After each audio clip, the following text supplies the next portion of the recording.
Welcome to Sudheer edutech YouTube channel. నేను మీ సుధీర్ సార్ని. 2024 జనవరి 4 ఇవాళ కరెంట్ అఫైర్స్. క్లాస్ ఫాలో అయ్యే వాళ్ళందరూ కూడా లైక్ చేయండి. ఇంకా ఎవరైనా సబ్స్క్రైబ్ చేయకపోతే సబ్స్క్రైబ్ చేసుకోండి. మన ఛానల్ని మీ ఫ్రెండ్స్ ఉంటే వారికి కూడా ముగ్గురికి షేర్ చేయండి. ప్లీజ్ అందరూ లైక్ చేయాలి.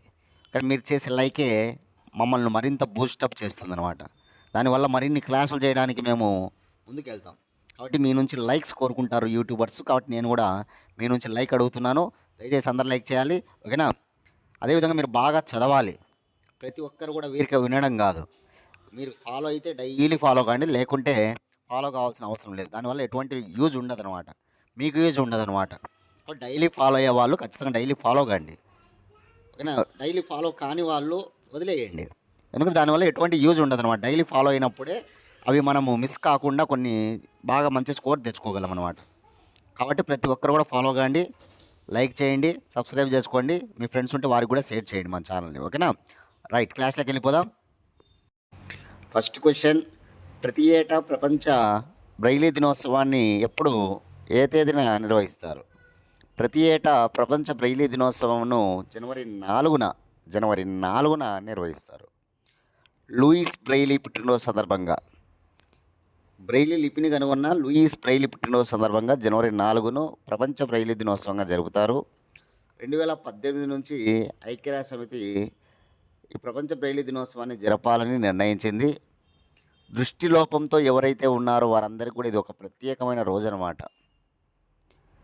చిన్న వయసులోనే తన ఆర్థిక పరిస్థితి సరిగ్గా లేని కారణం చేత 3 ఏళ్ల వయసులోనే తండ్రితో కలిసి పనికి వెళ్ళేవాడనమాట లూయిస్ బ్రైలీ. అటువంటి లూయిస్ బ్రైలీ, ఓకేనా, ఆ పనికి వెళ్ళినప్పుడు ఒక కత్తి తన కంటికి తగిలి కన్ను చూపు పోయిందనమాట. కంటి చూపు పోయింది అతనికి. తర్వాత కొద్ది రోజులకు మరొక కన్ను కూడా పని చేయలేదనమాట. అలా ఆయన తన దృష్టిని పోగొట్టుకున్నాడు. ఆ క్రమంలో స్కూల్కు వెళ్తూ ఏదైనా ఒక లిపిని తయారు చేయాలనుకున్నాడు అనమాట. ఆ క్రమంలో భాగంగా ఈ బ్రెయిలీ లిపిని ఆయన తయారు చేయడం జరిగిందనమాట, ఓకేనా? కాబట్టి ఇతను ఫ్రాన్స్ దేశానికి చెందినవాడు అనమాట. లూయిస్ బ్రెయిలీ ఫ్రాన్స్ దేశానికి చెందినవాడు. కాబట్టి చాలా ఇంపార్టెంట్గా ప్రతి ఏటా కూడా ఆయన జన్మదినాన్ని పురస్కరించుకొని వరల్డ్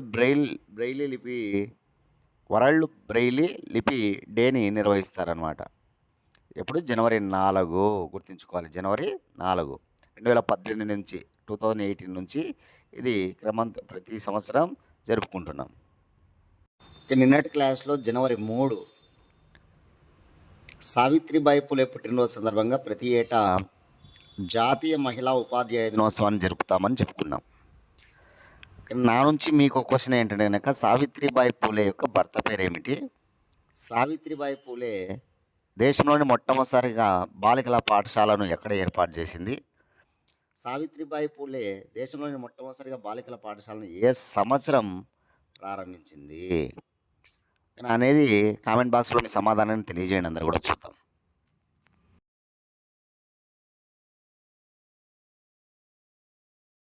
సెకండ్ క్వశ్చన్, శ్వాసకోశకు సంబంధించిన కొత్త వైరస్ హెచ్ఎంపివి ఏ దేశంలో నమోదై వేగంగా విస్తరిస్తూ ఉన్నది? చూడండి, శ్వాసకోశ సంబంధ వ్యాధి అనమాట. హెచ్ఎంపివి అనేటువంటి ఈ వ్యాధి హెచ్ఎంపివి వైరస్ వల్ల వస్తుంది.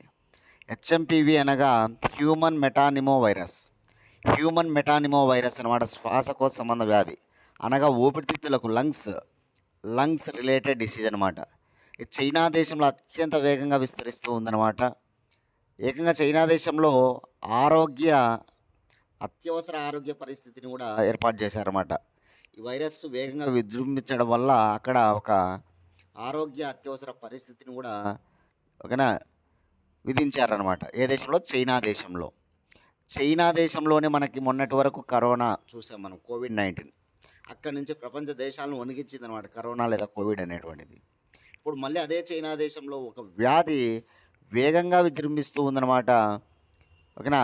ఆసుపత్రులు అక్కడ హాస్పిటల్స్ అన్నీ కూడా కిక్కిరిసిపోతున్నాయని వార్త. కాబట్టి వైరస్ పేరు గుర్తుపెట్టుకోవాలి, హెచ్ఎంపివి. వ్యాధి అయినా హెచ్ఎంపివినే. హెచ్ఎంపివి అంటే హ్యూమన్ మెటానిమో వైరస్ అనమాట. ఏ దేశంలో? చైనా దేశంలో. చూడండి, వైరస్ వల్ల మనకు సైన్స్ అనగానే చాలా ముఖ్యంగా ఓకేనా. మనకు బ్యాక్టీరియా వలన వచ్చే వ్యాధులు, వైరస్ వల్ల వచ్చే వ్యాధులు, ప్రోటోజోవా జీవుల వల్ల వచ్చే వ్యాధులు, హెల్మింథస్ పరాన్నజీవుల వల్ల వచ్చే వ్యాధులు, ఇట్లా మనకు వ్యాధులు ఉంటాయన్నమాట. అవన్నీ నోట్ చేసుకొని ఏ దాని వల్ల ఏమొస్తుందనేది చూసుకోవాలి. సైన్స్‌లో చాలా ఇంపార్టెంట్. ఎవరైనా రైల్వేస్‌కి ప్రిపేర్ అవుతున్నా, లేదా గ్రూప్స్‌కి ప్రిపేర్ అవుతున్నా, కానిస్టేబుల్, ఎస్ఐకి ప్రిపేర్ అవుతున్నా వారందరికీ చాలా ఇంపార్టెంట్. వైరస్ వచ్చింది కాబట్టి వైరస్ వల్ల వచ్చే వ్యాధుల లిస్టు నేను చెప్తా, మీరు నోట్ చేసుకోండి. చాలా ఇంపార్టెంట్. జలుబు, రీనో వైరస్. నెక్స్ట్ ఆటలమ్మ, చికెన్ పాక్స్ అంటాం. ఆటలమ్మ, వ్యారిసెల్లా వైరస్. నెక్స్ట్ మసూచి స్మాల్ పాక్స్ అంటాం. మసూచి. వ్యారియోలా వైరస్. తట్టు, మీజిల్స్ అంటాం ఇంగ్లీష్లో, మీజిల్స్. ఇది paramyxovirus. Next bird flu అనమాట. Bird flu H5N1 virus. Next swine flu అనమాట. H1N1 వైరస్ అనమాట. Next chikungunya alphavirus. Next dengue fever, dengue flavivirus అనమాట. Next polio enterovirus polio అనమాట. Enterovirus. Next మెదడు వాపు arbovirus అనమాట. Next cancer oncovirus అనమాట. Next AIDS HIV virus అనమాట. Next Ebola virus. Next Zika virus. Nipah virus. కోవిడ్-19 coronavirus. SARS వ్యాధి corona virus అనమాట. HMPV virus. ఇవి అనమాట వ్యాధుల లిస్ట్. చాలా ఇంపార్టెంట్. వైరస్ వల్ల వచ్చే వ్యాధులు, అది ఏ వైరస్ వల్ల వస్తుందని నేను ఇప్పుడు డేటా చెప్పాను. అదేవిధంగా ఒక బిట్ కూడా అడుగుతాడు, ఏ వ్యాధి ఏ అవయవానికి వస్తుందని. మీరు చూసుకోవాలి ఈ వ్యాధులన్నీ కూడా ఏ అవయవాలకు వస్తాయి. ఇప్పుడు ఆటలమ్మ, మసూచి, తట్టు ఉన్నాయి కదా, ఈ 3 కూడా చర్మానికి వస్తాయి. ఆటలమ్మ, మసూచి, తట్టు. బర్డ్ ఫ్లూ, స్వైన్ ఫ్లూ 2 ఊపిరితిత్తులకు వస్తాయి. Bird flu, swine flu. Chikungunya, dengue అనేది ఫీవర్స్ అనమాట. మన బాడీ పెయిన్స్ ఇవన్నీ కూడా చాలా విపరీతంగా బాడీ పెయిన్స్ ఉండడం ఇవన్నీ కూడా జరుగుతుంది చికెన్ గున్యా, డెంగ్యూలో. మెదడు వాపు వ్యాధి మెదడుకు వచ్చేది. నెక్స్ట్ పోలియో, చాలక నాడులు దెబ్బతినడం వల్ల పోలియో వ్యాధి. పోలియో. ఓకేనా. క్యాన్సర్ ఏ అవయవానికైనా రావచ్చు. ఎయిడ్స్ వచ్చేసి మనకి వ్యాధి నిరోధక శక్తిని ఇబ్బంది పెడుతుందన్నమాట. వ్యాధి నిరోధక శక్తి తగ్గిపోతుందన్నమాట. దానివల్ల అనేక వ్యాధులు వస్తాయన్నమాట. ఓకేనా. కాబట్టి గుర్తుపెట్టుకోవాలి ఎయిడ్స్. మిగతా అన్ని వ్యాధులు కూడా ఊపిరితిత్తులకు వస్తాయి.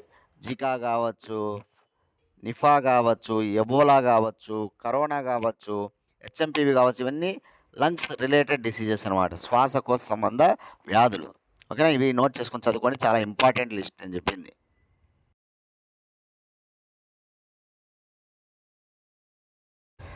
థర్డ్ క్వశ్చన్, 2023 డిసెంబర్ నెలకు గాను ఎంత జిఎస్టీ వసూలు చేయబడినది? ఆన్సర్ 1.77 లక్షల కోట్లు. చూడండి, 2024 డిసెంబర్ నెలలో ఎంత జిఎస్టీ వసూలు అయ్యిందంటే కనుక 1.77 లక్షల కోట్లు అనమాట. గత ఏడాది 2023 డిసెంబర్తో పోల్చినప్పుడు 7.3% పెరిగి 1.77 లక్షల కోట్లకు చేరిందనమాట. గత ఏడాది కంటే 7.3% పెరిగి 1.77 లక్షల కోట్లకు చేరిందనమాట జిఎస్టీ. డిసెంబర్ నెలలో గుర్తుపెట్టుకోవాలి, చాలా ఇంపార్టెంట్ అనమాట. చూడండి, జిఎస్టీ అంటే మనందరికీ తెలుసు, సెంట్రల్ జిఎస్టీ ఉంటుంది, స్టేట్ జిఎస్టీ ఉంటుంది, ఇంటిగ్రేటెడ్ జిఎస్టీ ఉంటుంది, దాంతోపాటు సెస్ కలుపుతారు. అదే జిఎస్టీ వసూలు అవుతుందన్నమాట. ఈ 4 కూడా కలిపితేనే జిఎస్టీ. ఓకేనా. కాబట్టి గుర్తుంచుకోవాలి అందరూ కూడా. అసలు జిఎస్టీ వసూళ్లలో రికార్డు ఏ నెల అంటే కనుక 2024 ఏప్రిల్ నెల. 2024 ఏప్రిల్ నెలలో జిఎస్టీ వసూలు రికార్డు స్థాయి అనమాట. అది ఎంత అంటే 2.10 లక్షల కోట్లు. 2.10 లక్షల కోట్లు అనమాట. అసలు జిఎస్టీ ఫుల్ ఫామ్ వచ్చేసి గూడ్స్ అండ్ సర్వీస్ ట్యాక్స్, తెలుగులో వస్తు సేవల పన్ను అంటాం. జిఎస్టీ చట్టం 2016లో చేయబడింది. జిఎస్టీ అమలైంది 2017 జూలై 1. జిఎస్టీ దినోత్సవం జూలై 1. జిఎస్టీని అమలు చేసిన తొలి దేశం ఫ్రాన్స్. జిఎస్టీని అమలు చేసిన భారతదేశంలోని తొలి రాష్ట్రం అస్సాం. జిఎస్టీ అనగా 5 రకాల స్లాబులు ఉంటాయి. 0%, 5%, 12%, 18%, 28%, 5 రకాల స్లాబులు అనమాట. జిఎస్టీ అనేటువంటిది మనకి ఆల్కహాల్కి, పెట్రోలియంకి, విద్యుత్కి వర్తించదు. జిఎస్టీ వసూలు చేయబడదు అనమాట. వీటికి ఆల్కహాల్కి, పెట్రోలియంకి, అదేవిధంగా విద్యుత్కి. అది మనం గుర్తుపెట్టుకోవాలి అందరూ కూడా, చాలా ఇంపార్టెంట్గా. జిఎస్టీ అనగానే మనకి జిఎస్టీ కౌన్సిల్ కూడా ఉంటుందన్నమాట. ఒక ఆర్థిక మంత్రి దానికి నేతృత్వం వహిస్తారు జిఎస్టీ కౌన్సిల్కి. ప్రజెంట్ ఆర్థిక మంత్రి నిర్మలా సీతారామన్ గారు నేతృత్వం వహిస్తున్నారు జిఎస్టీ కౌన్సిల్కి. 279 క్లాస్ 1 ప్రకారం జిఎస్టీ ఏర్పాటు చేయబడింది. ఆర్టికల్ 279 క్లాస్ ఏ గుర్తుపెట్టుకోవాలి. జిఎస్టీ కౌన్సిల్, ఇందులో చీఫ్ మినిస్టర్స్, అన్ని రాష్ట్రాల్లో ఉన్నటువంటి ముఖ్యమంత్రులు కూడా ఇందులో సభ్యులుగా ఉంటారన్నమాట జిఎస్టీ కౌన్సిల్లో. ఆ విషయాన్ని కూడా గుర్తుంచుకోవాలి. కానీ ఇవి అన్నమాట జిఎస్టీ గురించి. 1.77 లక్షల కోట్లు నమోదైంది 2024 డిసెంబర్ నెలలో అనమాట. ప్రతి నెల కూడా మనకి జిఎస్టీ ఎంత వసూలైంది అనేది మనకి డేటా వస్తుంది కాబట్టి అది గుర్తుపెట్టుకోవాలి.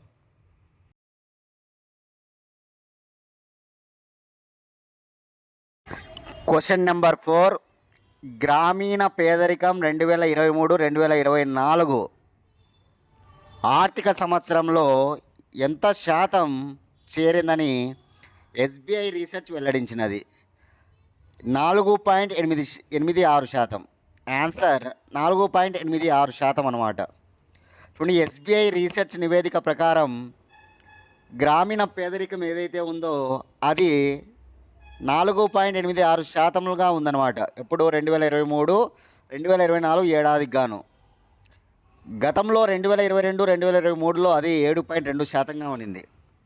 2022-2023 గాను 7.2%గా ఉండిందనమాట. అది కాస్త బాగా తగ్గి గ్రామీణ పేదరికం 4.86%కి చేరింది. గణనీయంగా తగ్గడం అనమాట. అంటే ఎంత నుంచి ఎంతకు తగ్గింది? 7.2% నుంచి 4.86%కి గ్రామీణ పేదరికం తగ్గింది. అంటే గణనీయంగా తగ్గింది.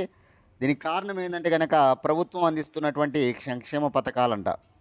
ప్రభుత్వం అందిస్తున్నటువంటి సంక్షేమ పథకాల వల్లనే ఈ గ్రామీణ పేదరికం అనేటువంటి తగ్గిందని ఎస్బీఐ రీసెర్చ్ తన నివేదికలో తెలిపిందనమాట.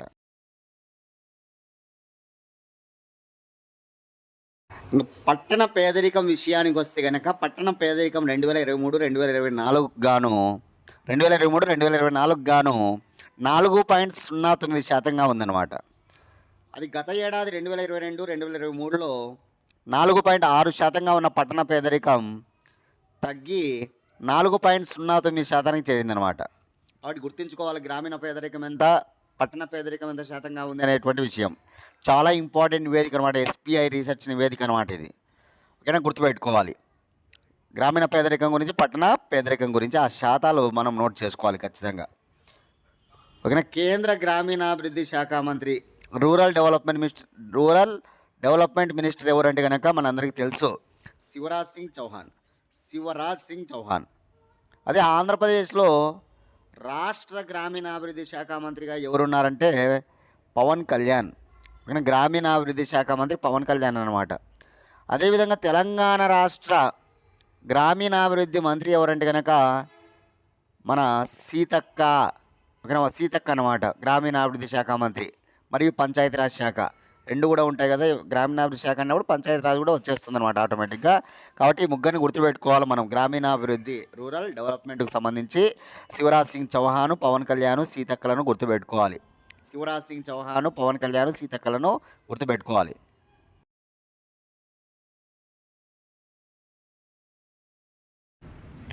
క్వశ్చన్ నెంబర్ 5, క్వాంటం పరిజ్ఞానంతో పరమాణు గడియారంను సైనిక అవసరాల కోసం సిద్ధం చేసిన దేశమేది? క్వాంటం పరిజ్ఞానంతో పరమాణు గడియారంను సైనిక అవసరాల కోసం సిద్ధం చేసిన దేశం బ్రిటన్ అనమాట. సో బ్రిటన్ దేశం ఒక గొప్ప పరిజ్ఞానాన్ని ఉపయోగించి, అది కూడా క్వాంటం పరిజ్ఞానాన్ని ఉపయోగించి పరమాణు గడియారాన్ని సిద్ధం చేసింది. ఎవరికి ఉపయోగం ఇది అంటే కనుక సైనిక కార్యకలాపాల భద్రతకు చాలా ఉపయోగపడుతుందంట ఇది. సైనిక కార్యకలాపాలు ఏవైతే ఉంటాయో వారి యొక్క భద్రత ఉంటుంది కదా, ఆ భద్రతకు బాగా ఉపయోగపడుతుందంట ఇది ఈ పరమాణు గడియారం.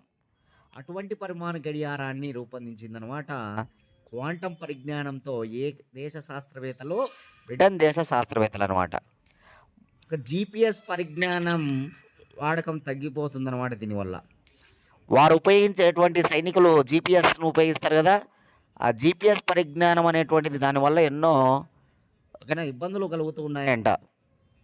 సైనికులకు జీపీఎస్ వల్ల ఇబ్బందులు కలుగుతున్నాయన్నమాట. కాబట్టి దానికంటే ఇది చాలా బ్రహ్మాండంగా వారి యొక్క భద్రతకు బాగుంటుందంట. ఆ భద్రత అనేటువంటిది జీపీఎస్ వల్ల ఉండడం లేదంట.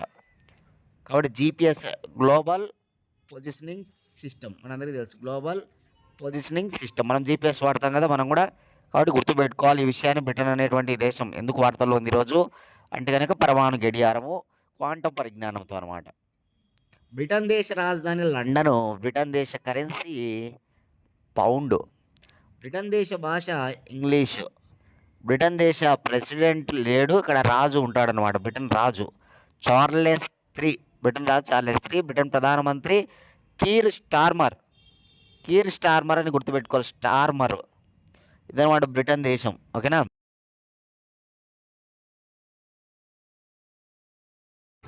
Question number 6.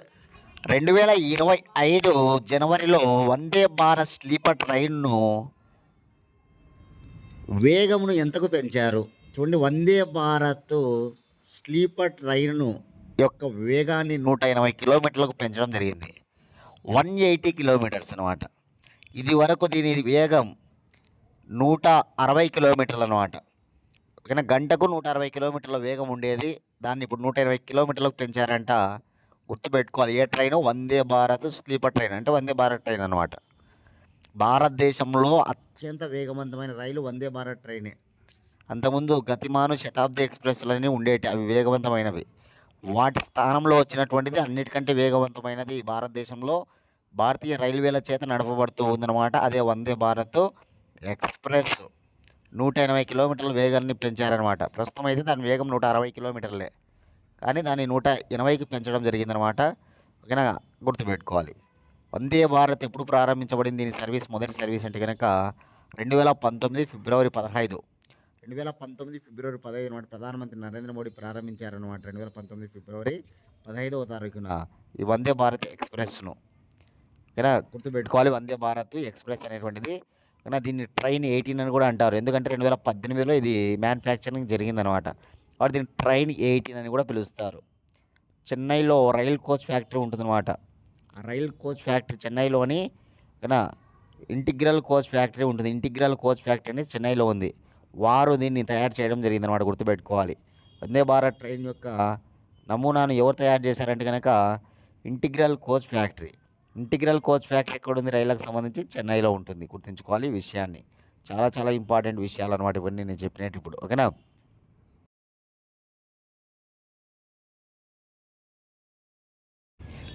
Question number 7. Stumped life beyond the 22 yards.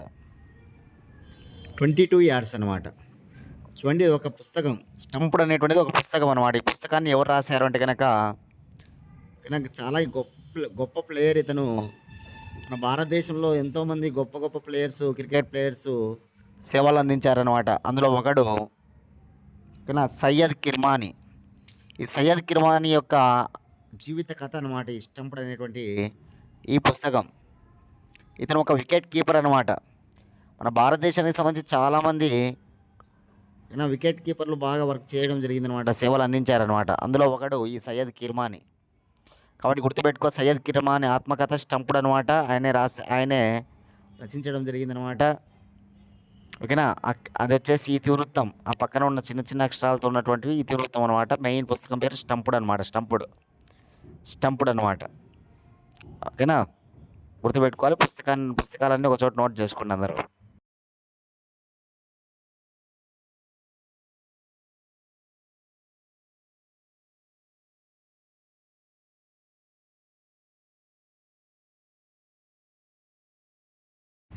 Question number 8. ప్రపంచ తెలుగు సామాఖ్య 12వ మహాసభలు ఎక్కడ నిర్వహించనున్నారు? చూడండి, ప్రపంచ తెలుగు సామాఖ్య 12వ మహాసభలు అన్నమాట. ఇవి ఎక్కడ అంటే కానీ హైదరాబాదులో జనవరి 3 నుంచి జనవరి 5వ తేదీ వరకు 3 రోజుల పాటు ఈ ప్రపంచ తెలుగు సామాఖ్య మహాసభలు జరుగుతాయన్నమాట. 3 రోజుల పాటు జరుగుతాయన్నమాట. హైదరాబాదులోని HICC, Hyderabad international convention centre, హెచ్ఐసిసిలో ఇవి నిర్వహించబడుతూ ఉన్నాయన్నమాట. తెలుగును భావి తరాలు మర్చిపోకుండా ఉండడానికి ఇట్లాంటి మహాసభలను ఏర్పాటు చేస్తారన్నమాట. తెలుగు ప్రాధాన్యత గురించి, తెలుగు గొప్పతనం గురించి పిల్లలకి అదే రానున్న భావితరాల వారందరికీ కూడా అందించడమే దీని ప్రధాన ఉద్దేశం. 2 సంవత్సరాలకు ఒకసారి ఈ ప్రపంచ తెలుగు సామాఖ్య మహాసభలు జరుగుతాయి. 1996లో మొదటిసారిగా జరిగాయి, అవి హైదరాబాద్లో జరిగాయి. ఇప్పుడు 12వ మహాసభలు జరుగుతూ ఉన్నాయి, హైదరాబాద్లో జరుగుతూ ఉన్నాయి.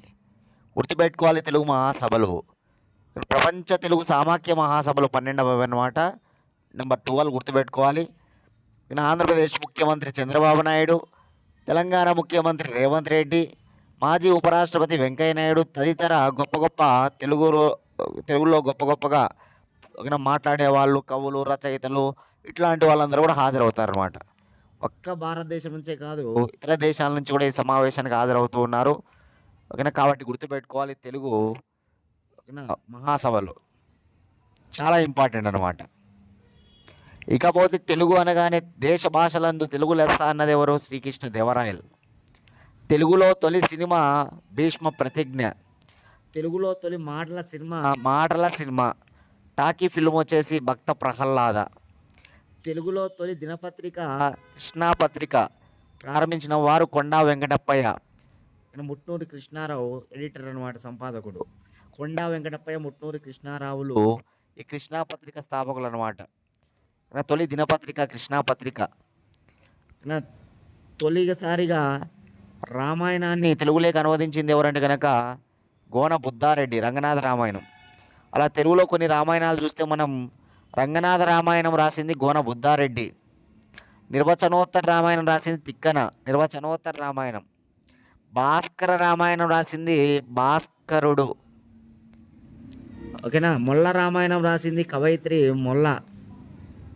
ఇవి మనకి రామాయణాలు గుర్తుపెట్టుకోవాలి తెలుగులో. అదేవిధంగా మనకి ఆది కవి, తెలుగులో ఆది కవి అని ఎవరిని అంటారంటే Nannaya.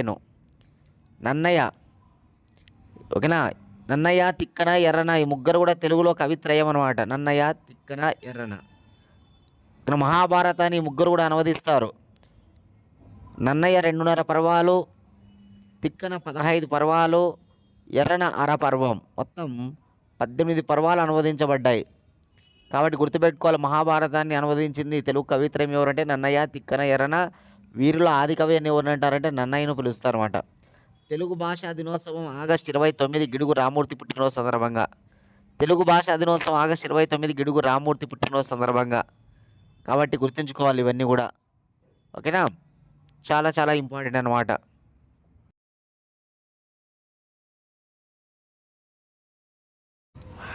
Ninth question.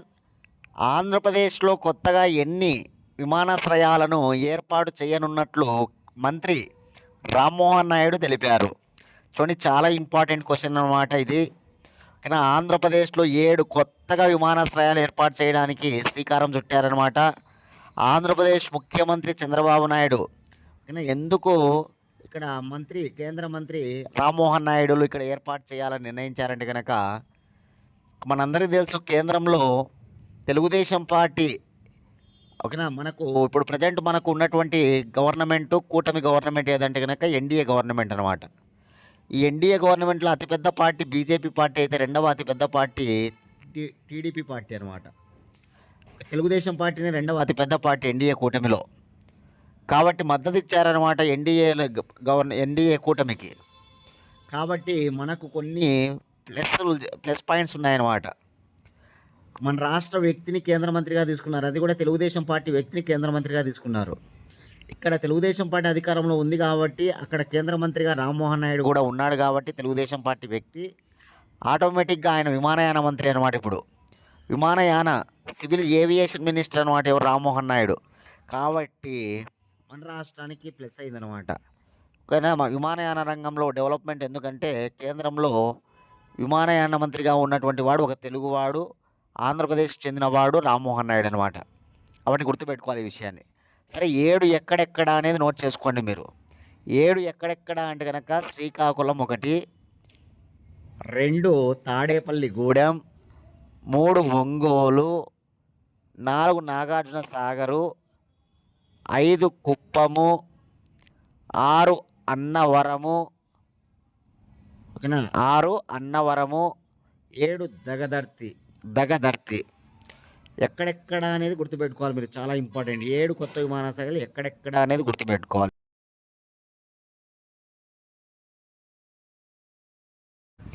Last question, Bharat ఆతిథ్యం ఇవ్వనున్న ఖోఖో ప్రపంచ కప్ 2025 యొక్క మస్కట్ ఏది?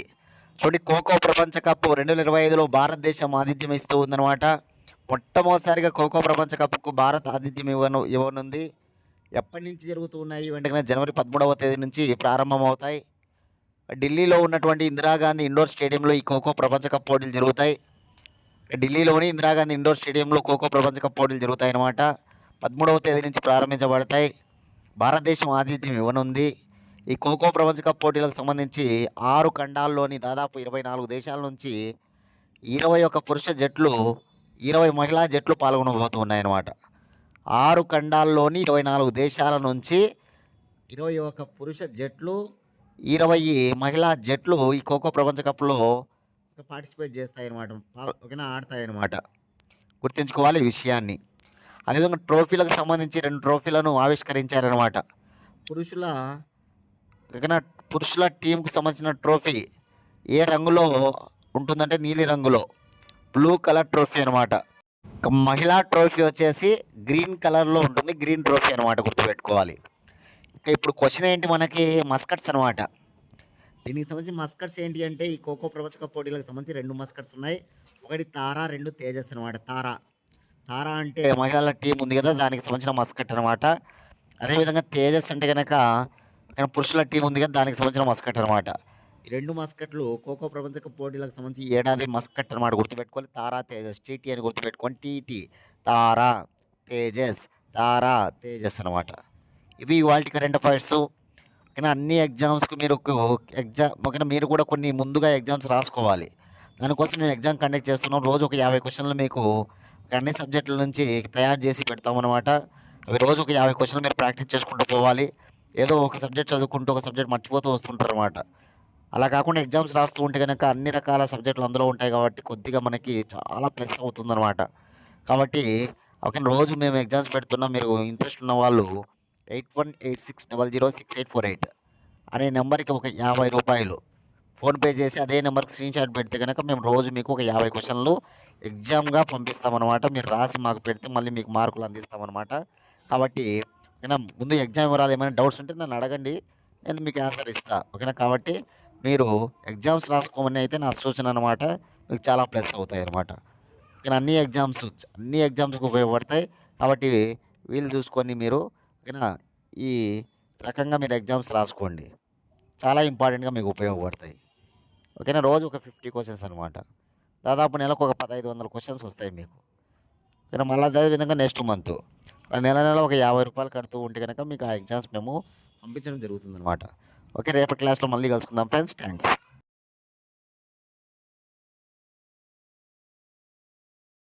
ఓకే, నెక్స్ట్ న్యూస్, తెలుగులో ఉత్తర్వులు ఇవ్వడం అర్చనీయం. మంత్రి కందుల దుర్గేష్. చూడండి, ఆంధ్రప్రదేశ్లో ఏవైతే ప్రభుత్వ ఉత్తర్వులు అన్నీ కూడా ఇక నుంచి తెలుగులోనే జరగాలనేది ఆంధ్రప్రదేశ్ ప్రభుత్వం తీసుకున్న నిర్ణయం. ప్రభుత్వ ఉత్తర్వులన్నీ కూడా తెలుగులోనే జరగాలన్నమాట. అది ప్రభుత్వం తీసుకున్న నిర్ణయం అనమాట. దాన్ని ఓకేనా అందరూ కూడా మెచ్చుకుంటూ ఉన్నారన్నమాట, మంత్రులందరూ కూడా. అందులో భాగంగా ఇప్పుడు పర్యాటక మంత్రి, ఆంధ్రప్రదేశ్ పర్యాటక సాంస్కృతిక మంత్రి అనమాట కందుల దుర్గేష్. ఆయన చంద్రబాబు నాయుడును ఓకేనా ఇలా చేసినందుకు ఆయనకు అభినందనలు తెలుపుతూ ఉన్నాడు.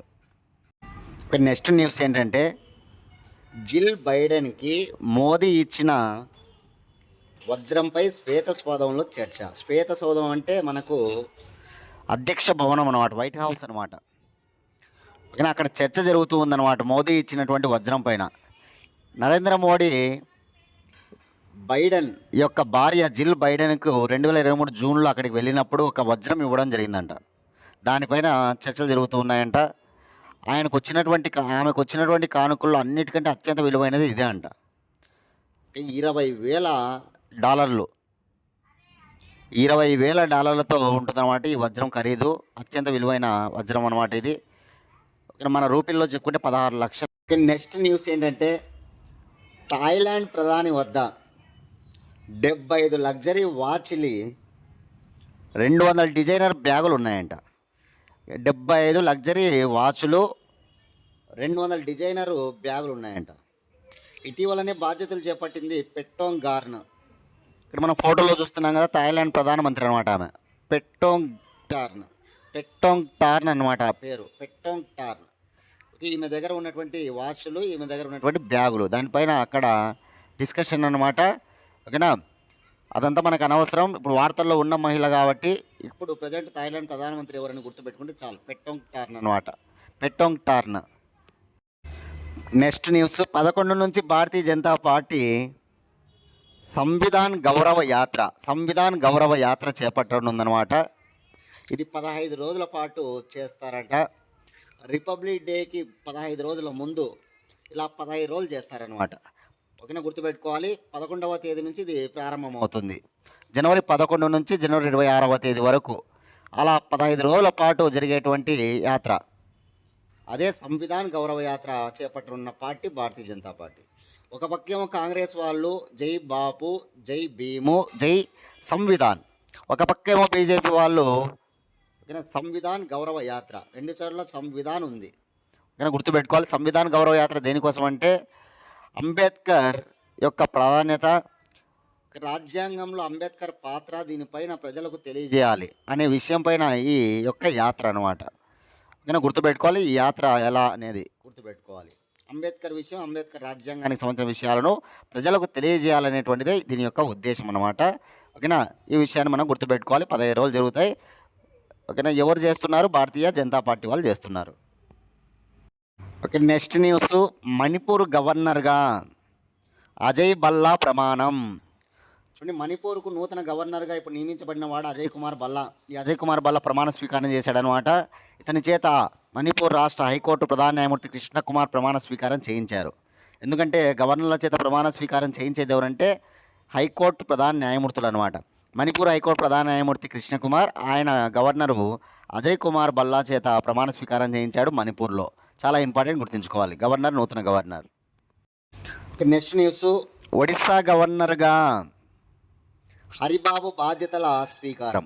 చూడండి, ఒడిస్సాకు కూడా నూతన గవర్నర్ అనమాట. కాకపోతే ఇతను ఆంధ్రప్రదేశ్కు చెందినటువంటి వ్యక్తి అనమాట. ఈ మన కంబంపాటి హరిబాబు, ఆయన ఇప్పుడు ఒరిస్సా గవర్నర్గా ప్రమాణ స్వీకారం చేశాడనమాట. ఆయన చేత ఒరిస్సా హైకోర్టు ప్రధాన న్యాయమూర్తి చక్రధారి శరణ్ సింగ్, ఒరిస్సా హైకోర్టు ప్రధాన న్యాయమూర్తి చక్రధారి శరణ్ సింగ్ గారు ప్రమాణ స్వీకారం చేయించారనమాట. ఎవరి చేత అంటే కంబంపాటి హరిబాబు చేత. ఓకేనా, ఒరిస్సా రాష్ట్ర గవర్నర్గా. ఓకే, నెక్స్ట్ న్యూస్ ఏంటంటే యూనియన్ కార్బైడ్ వ్యర్థాల దహనంపై ఉద్రిక్తత. ఎక్కడ ఉద్రిక్తత అంటే పీతంపూర్లో.